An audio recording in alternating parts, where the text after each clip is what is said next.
Well, hello and happy Monday to everybody. Hope everybody's doing great.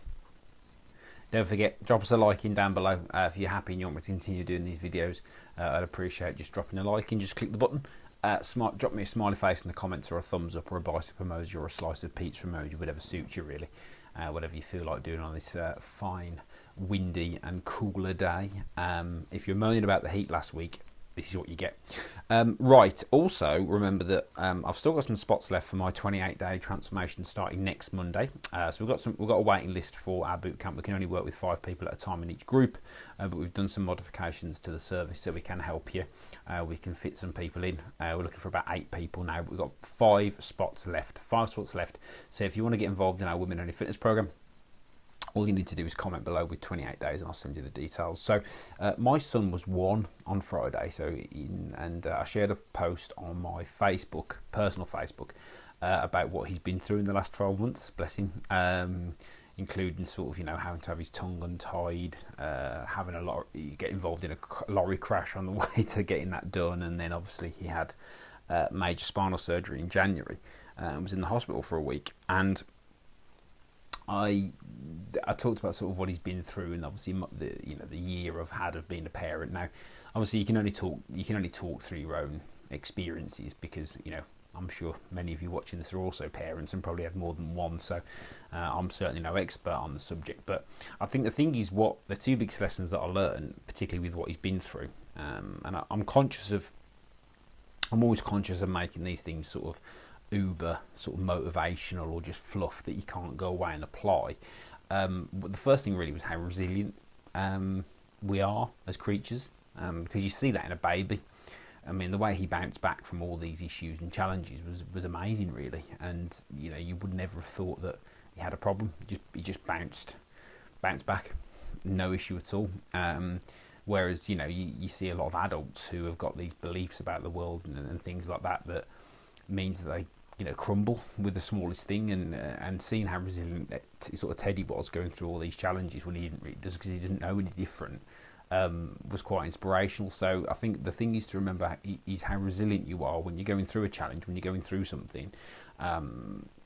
Just first and foremost, remember that you are built to be resilient and you are built to deal with it.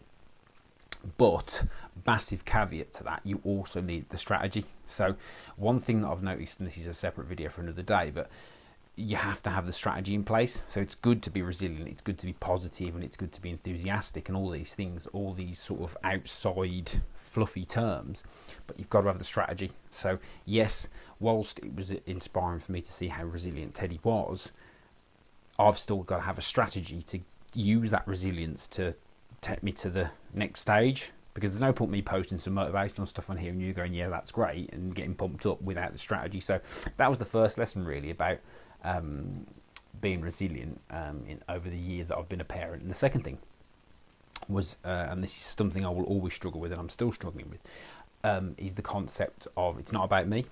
Because for years I pretty much I was on my own. I've been on my own a lot, and we often don't think about who's around us, even when we've got kids or family or whatever. So when it comes to health, when it comes to looking after yourself, it's not about you. Yes, wearing nice clothes, unless you live on your own or you're single and you've got nobody else. But if you have got other people, what you've got to bear in mind is when it comes to being healthy, yes, looking good, feeling good, wearing nice clothes, blah, blah, blah, being fit, all those things are great, but actually why you're doing it, being healthy should be about being better for the people that you love and want to be around and all that sort of stuff. So that's the second thing I've learned, and I'm still struggling with that, and I'm still dealing with that. I'm still trying to get my head around this thing about it's not about me. I've got to do the things that I do so I can be a better example and provide a better impact. And that's tough, that's hard, that is, especially when you're so used to doing things on your own. So that's really the 2 lessons that I've learned. So if you want to if you took anything away from that, fantastic. So first lesson, you're resilient. First lesson 1.1 is it's great to be resilient, but you need a strategy to move you forwards. And the second lesson is that it's not about me, and everything I do has an impact on everybody around me. So whilst, you know, being fit and healthy is good for you, who else is it impacting, and vice versa? If you're not looking after yourself, who else could that be impacting as well? So yeah, like I said, always appreciate a like. Drop me a like in, smiley face, comment, thumbs up, a happy Monday. Let me know how you're doing. And of course, if you want to get involved in our Women Only Fitness program, we have got 5 spots free for next week. I have got a diary full of calls this week, so if you want to get involved and join our next 28-day transformation, just comment below 28 days or drop me a private message and we can have a chat and send you the details. Have a good day.